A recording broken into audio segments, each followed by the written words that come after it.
Good morning and welcome to our daily devotional from Pilgrim Congregational Church. I'm Patrick Horn.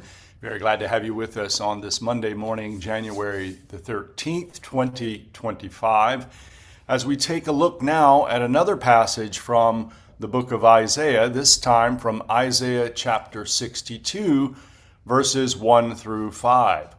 So I will read, as I do on Monday mornings, read the entire passage and then close or offer a couple of comments and then close with a word of prayer.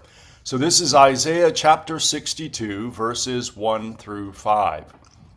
For Zion's sake I will not keep silent, and for Jerusalem's sake I will not rest, until her vindication shines out like the dawn, and her salvation like a burning torch. The nations shall see your vindication, and all the kings your glory, and you shall be called by a new name that the mouth of the Lord will give. You shall be a crown of beauty in the hand of the Lord, and a royal diadem in the hand of your God. You shall no more be termed forsaken, and your land shall no more be termed desolate. But you shall be called, my delight is in her, and your land married. For the Lord delights in you, and your land shall be married. For as a young man marries a young woman, so shall your builder marry you. And as the bridegroom rejoices over the bride, so shall your God rejoice over you.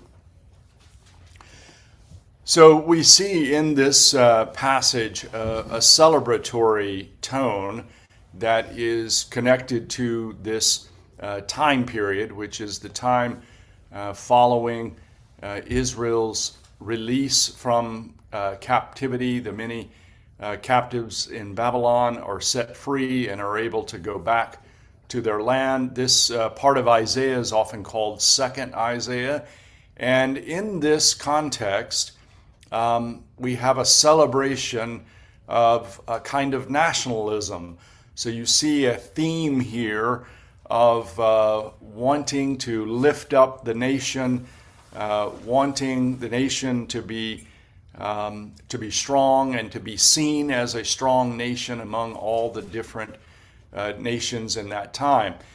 One of the interesting things about this passage in terms of its history of use in Christianity is that there are several names that are used here. A couple one is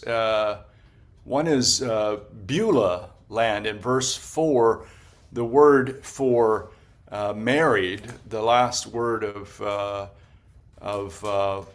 verse 4, it's also in the previous phrase from verse 4, is Beulah. And this was a name that in the history of Christianity has been used as another name for heaven, Beulah land. What happened in the history of Christianity is that often these prophetic texts were used to refer to Israel and Jerusalem as the new Jerusalem, the new city of God, and the relationship with God was understood in these terms. So we're going to explore that some this week as we look at this passage, again, at the nature of God's relationship with God's people, in this case, often called God's chosen people. And so we're going to take a closer look at this. You can see several different analogous relationships. Marriage is featured here pretty prominently in the relationship between a young woman and a young man who are getting married. So lots of interesting things to reflect upon. I'm going to close now with this word of prayer. This is from the collection, The Temple, a Book of Prayer.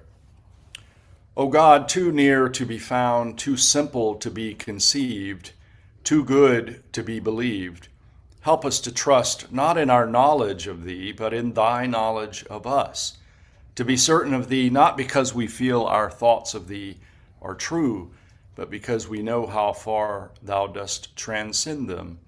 May we not be anxious to discern Thy will, but content only with desire to do it. May we not strain our minds to understand Thy nature, but yield ourselves and live our lives only to express Thee. Show us how foolish it is to doubt thee, since thou thyself dost set the questions which disturb us. Reveal our unbelief to be faith fretting at its outworn form. Be gracious when we are tempted to cease from moral strife. Reveal what it is that struggles in us. Before we tire of mental search, enable us to see that it was not ourselves, but thy call which stirred our souls. Turn us back from our voyages of thought to that which sent us forth. Teach us to trust not to cleverness or learning, but to that inward faith which can never be denied. Lead us out of confusion to simplicity. Call us back from wandering without to find thee at home within. Amen. Thank you for joining me this morning from Pilgrim Congregational Church in Pomona, California. I'm Patrick Horn, and I hope that you have a very good day. Goodbye.